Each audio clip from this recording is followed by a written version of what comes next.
Alors bonjour, je m'appelle Estelle, donc je suis directrice de l'abbaye de Bon Repos. Et donc chaque année nous proposons une exposition différente. Et cette année c'est sur Hildegarde de Bingen et notamment à travers le soin. Donc ce projet il est présenté cette année, mais il faut savoir que le début du travail remonte quand même déjà à 2023. En commençant à faire mes recherches sur cette femme hors norme du Moyen Âge, je suis tombée en fait sur des interviews de Mélodie Molins, et donc j'ai décidé de contacter l'Institut de Séné, près de Vannes, et j'ai eu la chance de pouvoir échanger avec elle au téléphone. Elle m'a donné en fait les coordonnées de stagiaires qui aujourd'hui en fait sont naturopathes, hildegardiennes, et avec lesquels nous avons le grand plaisir de travailler.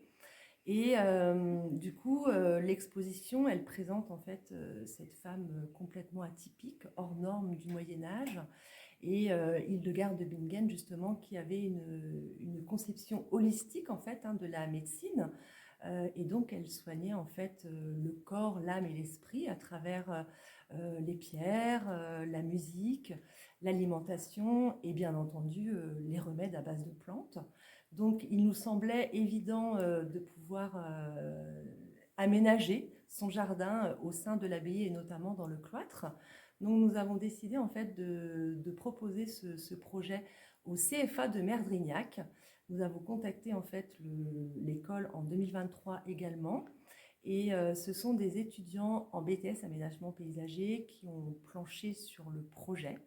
Donc les étudiants se sont constitués en bureaux d'études, à savoir 4 bureaux d'études, et nous avons fait des propositions d'aménagement de jardin avec bien entendu la palette végétale de Hildegarde de Bingen.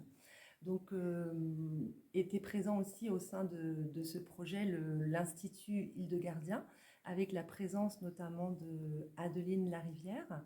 Et puis il y a maintenant déjà 1 an, nous avons constitué en fait un jury en collaboration aussi avec le conseil départemental des Côtes-d'Armor, bien entendu, qui est propriétaire de l'abbaye de Bon Repos.